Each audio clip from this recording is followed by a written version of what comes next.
Welcome back as I work on fabricating the custom heavy-duty frame for my HeavyHaul ToterHome project, which features this hybrid frame design that combines all the benefits of a box frame with the benefits of a C-channel frame. In the last video, we pieced together this core box section with all this heavy-duty square tubing, and I also explained all my reasoning as to why I'm going with this hybrid design and venturing away from the industry standard way of designing a semi-truck frame.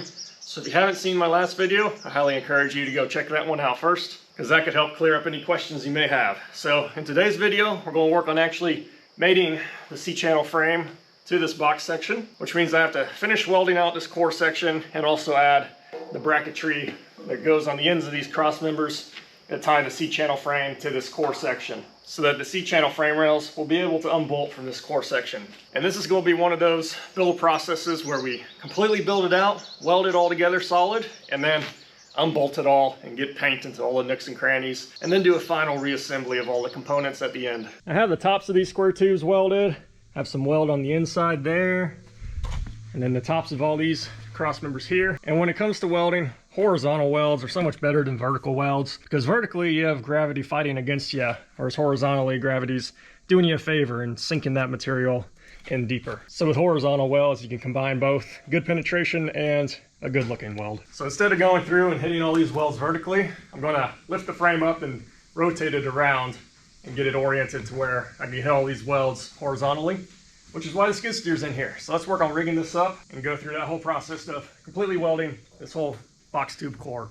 While this time lapse is going on of welding out the rest of this core frame, I figured I'd add some voiceover commentary and take the time to talk more about the design of this frame, and also add more context around some points people were commonly commenting about in my last video. First off, being that I did mention that I got some inspiration for adding this square tubing from a design I've seen in the trailer industry involving a torque tube. Some commenters were suggesting that having one round tube down the center would do a better job of resisting twist in the frame compared to these two square tubes side by side. And while a round tube would technically be better at resisting torsion compared to a square tube, my current design of having these lengthwise square tubes welded solid to these large square tube cross members is still going to have an insane amount of rigidity and resistance to twisting. And more importantly, this design will also accomplish a second function of providing vertical support in between the front and rear axles to help fight against the belly of this truck sagging down. Because I can't stand when a long wheelbase semi-truck droops down in the middle, and two square tubes will provide way more vertical support than one round tube, so that's the other reason why I was excited to get these square tubes involved. Now another point I want to touch on is because this truck will have such a rigid frame, all the articulation as it drives over uneven terrain will have to be consumed by the suspension. And even though this truck will spend most of its life on pavement, I'll still need enough suspension travel for handling generic things like turns into gas stations, since sometimes the entrance to gas stations can still be at a decent incline compared to the main road. Normal semi-truck frames would end up twisting considerably over scenarios like that, but given my truck will have such a long, rigid frame, I'll have to put more thought into my suspension. My rear air ride axles will already have about 10 inches of travel in their stock form, so that'll be good enough, but I'll have to do a custom suspension design for my front axles. I was initially planning on just doing the common design, combining an airbag with a single leaf spring, since there's a lot of semi-trucks out there running that setup, so it's a tried and true design. However, that setup typically only allows for around 6 inches of travel, and I want more than that. So it looks like I'll be doing a whole different design for my front axles, so I can use a full length airbag and have about 15 inches of travel for my front axles, which means I'll probably end up doing a very heavy duty triangulated 4-link suspension design, so that'll be something fun to look forward to. Now also in my last video, there are a lot of people suggesting using the inside of these square tubes for some sort of storage, such as using them as air tanks, although in that case I would really have to be relying on my air dryer system to keep moisture out of these square tubes to help prevent corrosion, and really I would also need to figure out a way to coat the interior of these tubes with some sort of durable coating, and I don't want to deal with any of that, especially since there's already going to be enough nooks and crannies throughout this frame to mount air tanks and get as much air pressure storage that way as I'd like. I also don't care to store any sort of fluids inside these square tubes, so I'm just going to plan on leaving them empty so they can focus solely on just adding strength to the frame.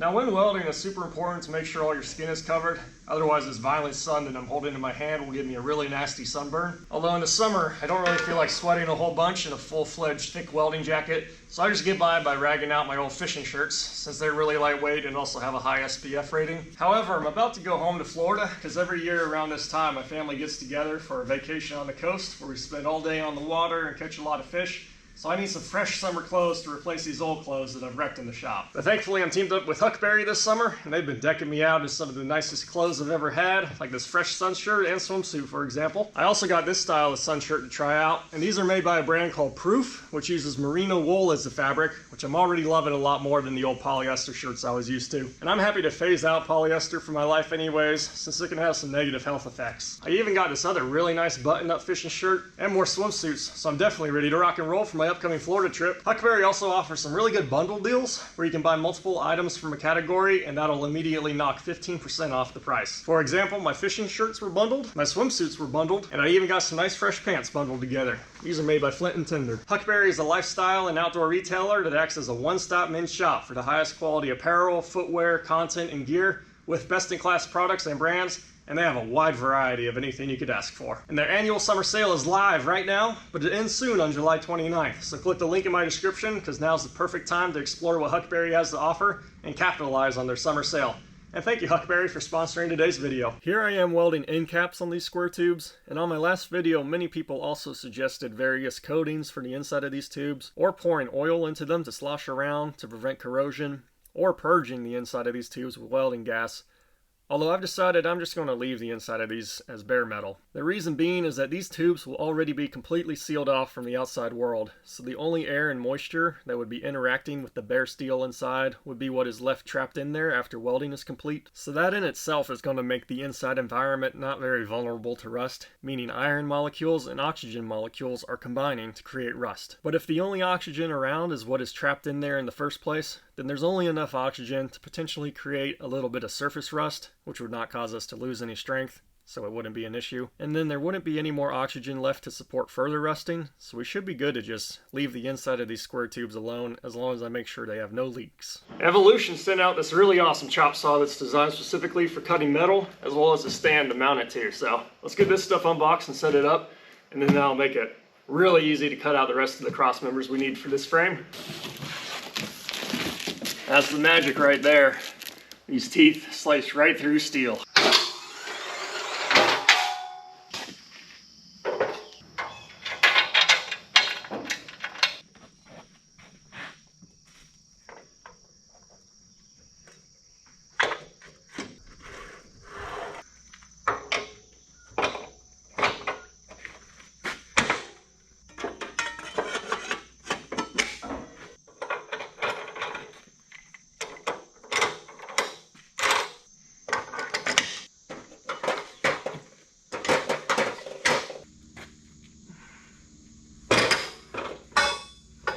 Alright, this Evolution stand and saw is all assembled and set up and we're ready to start cutting. First impressions are great. Everything seemed to have really nice tight tolerances, and I can tell that Evolution takes a lot of pride in their products.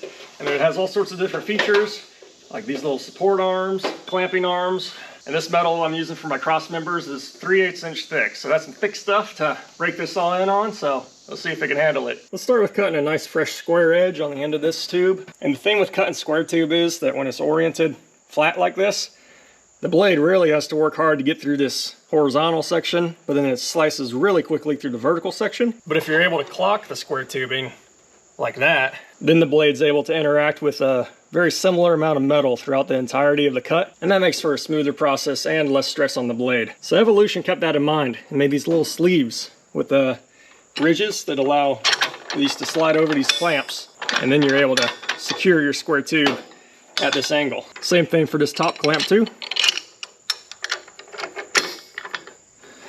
So this will keep the tubing nice and sturdy and also oriented in this diagonal manner. I'll slide this clamp over too and get all the clamping force going on here.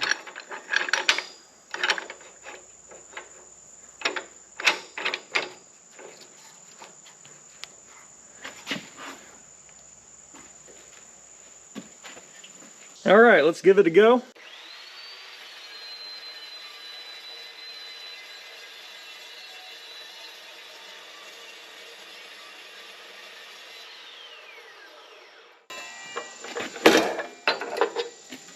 And that's the magic of cold cut technology. The metal doesn't even get hot. The cutting edge is insanely clean, and there's not even any grinding dust in the air. So this is by far my favorite way to cut steel.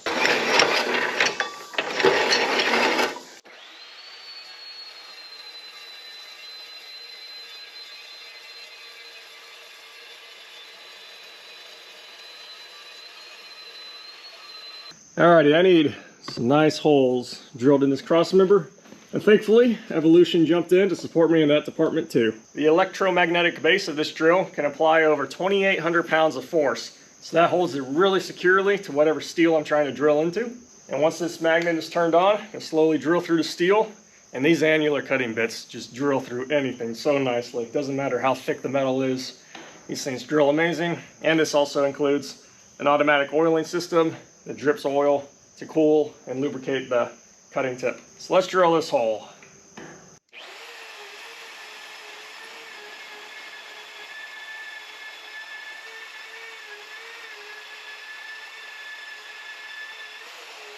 Then just turn off the magnet. This all just comes right off, and then we're left with a perfectly drilled hole. And then we'll be able to bolt this to the bracket that welds to the frame rail. All right, soon we will be ready to hang the C-channel frame rails on the sides of this box frame.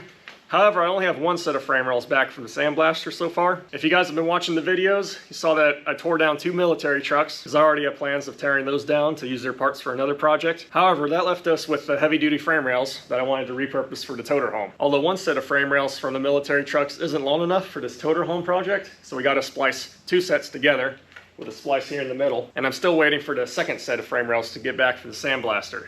I was going to try to mount the first set on here anyways for this video.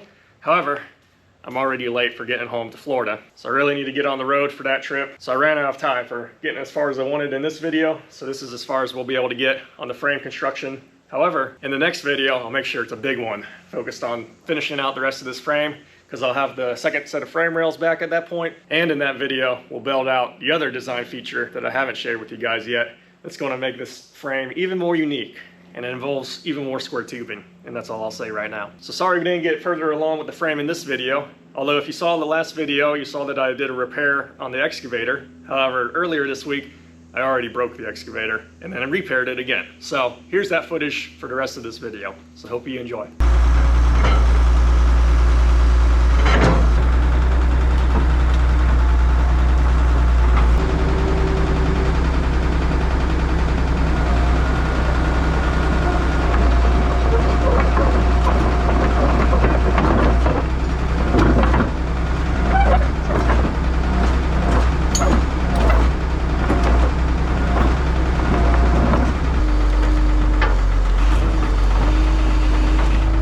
In the last video, I rigged up a quick solution of tensioning this idler pulley on this track of my excavator because the tensioner is broken. However, it already broke, so we gotta go back to the drawing board.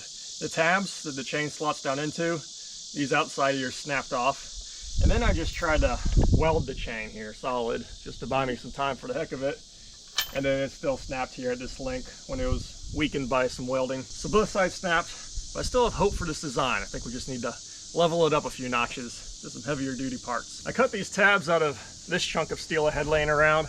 It had a lot of things going for it because it was nice and thick, had a nice webbed radius, so I could have a nice flat base to get a lot of weld on to attach to this. The only downfall was this was cast metal, so I should have known better. This outside ear here that came up and the chain slotted into snapped off, so now I'm going to abandon this whole slot design and go with a different design that should be stronger and even more adjustable. I used a plasma cutter to slice out the remaining chain as well as the parts of the old bracket that were sticking out, although I'll leave the flat base of the old bracket still in place just because there would be so much weld to melt through to be able to remove it, and leaving it behind will go ahead and add some strength to this section anyways, so I'll just design my new brackets to mount over top of the old material. Here's something I found interesting, I figured you guys would too. The back of these chains were welded into this groove in the back of this idler assembly. Both sides ended up snapping. This one snapped at the front of the chain, but this one, they ripped out from this weld. But if you look closer, obviously we have good fusion into this cast material, a lot of weld material left behind there. And if you look at this chain too, there's a lot of weld material there. So we had good fusion into this chain link too. So literally the weld just ripped down the middle of the weld. So I wasn't expecting that to be a failure point. Figured the failure point would be the seam going into either of the metals. But for a weld to just tear down the middle of a weld like that, I've never seen something like that before. But let me get the plasma cutter in here and hog out this material we don't need anymore and cut this chain out as well. I'm going to work on upgrading chains too. This chain was just the biggest the store had when I went to go buy some chain, which ended up only being 5/16 thick and grade 70. But now that we're redoing this, I went ahead and just ordered nice big heavy duty chain, so we'll definitely have no issues with the chain. And this is full 1/2 inch grade 80, so it'll be about like 3 times as strong as this old chain. Although technically this old chain held its own. I mean, normally when you see chains overstressed, they end up getting narrow in the middle of the link and forming a bit of an hourglass figure. But this chain didn't do that. All these links are the same as they used to be, non-deformed, so this chain didn't yield in itself. But yeah, for version 2 of this solution, let's throw everything we can at it. And I guess as far as this weld tearing, to address that, we'll just maybe weld 2 of these links in here. Just have a lot of weld material in there, helping to hold this back in here. Actually, now that I think about it, we could maybe wrap this chain all the way around, so we don't really have to rely on welding to these links. This whole thing will cradle around here. So yeah, maybe I'll try that and just weld this center link down in here so that it's held in place. And then instead of the chain pulling against welds, you can pull against itself. So yeah, we'll go with that plan. This should be extra strong. Let me get this all cleaned up. After all the old material was removed, I cleaned things up with a wire wheel and cleaned up areas that I'll be welding new pieces to as well. I also ended up adding a bracket later on to help hold the chain in place so that I could avoid adding a bunch of weld to that center link so its strength could be preserved. I did end up adding a small tack weld to it though, just to hold it in place for installation. Alright, this go around, instead of having the chain slot into a bracket, I'm using nuts and bolts. And this will give us more adjustability, and I'm hoping it'll be stronger too. I have these 1-inch grade 8 bolts that I cut this big slot out of so that the chain can slot into there, and then it can all just get gooped up with weld, so it's all one piece. And the high grade bolt and the high grade chain is super strong on its own, but then when we weld them together, the welding process will take away some of that strength with the metal properties. So I'm hoping we'll still have enough strength left over, but I do think this joint here will be the weakest point. But let me get this all welded out, and then we can move back to the excavator and weld the brackets that these bolts will slot into.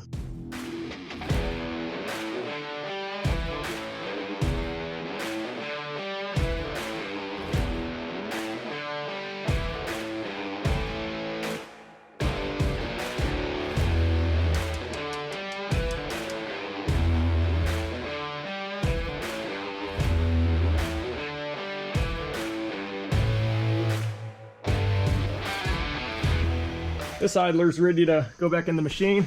Some added features are, I added this tab here. It really helps hook onto the chain there. So instead of welding that link in place, this chain can just be nicely cradled and wrap around the whole backside of this idler assembly. And then I also added these little links of chain up here, and these will be used for tensioning this idler, because I can hook these to the bucket with another chain, and the bucket's able to put all the pressure we would need to get this as tight as we want. And then once the bucket is pulling these all the way forward, then we can just tighten down this nut. That way we don't have to rag out on torquing on these threads to try to tighten this idler. Let's see how strong I'm feeling.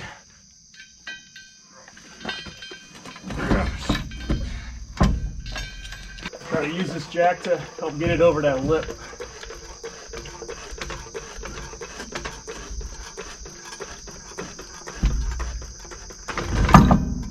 Nice.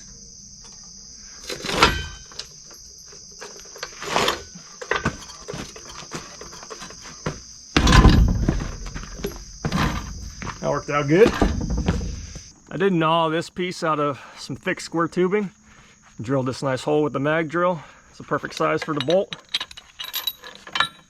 And this is going to end up being positioned right about here. And weld it to the frame. I get a nut and washer started. I can get this right where it needs to be.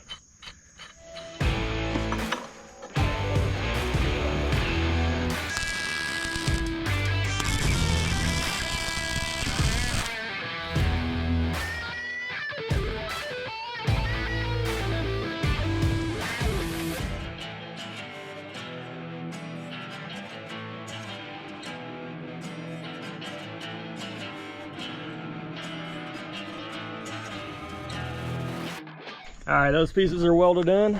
They have to be at this angle because we're pulling from this lower half of this idler assembly. So we kind of have to pull up at an angle to run it up this slot into there. But that shouldn't be an issue as far as strongly holding this forward, just because this whole carriage assembly is grooved into this slot in there. All right, we did get the track mounted back up. Now it's time to work on tensioning it.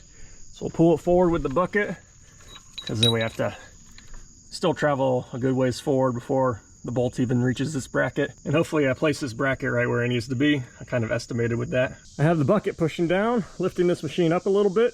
And I have chains hooked to the idler, hooked back to this tooth. So I'm going to curl the bucket and work the secondary boom and pull this whole idler forward.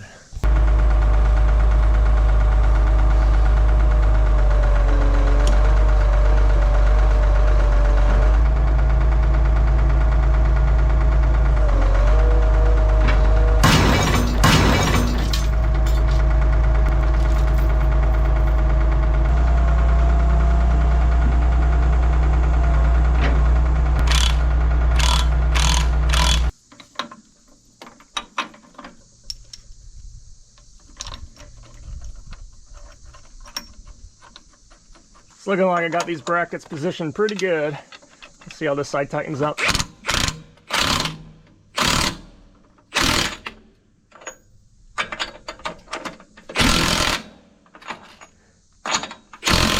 That's perfect. Got full thread engagement there. Same with this side.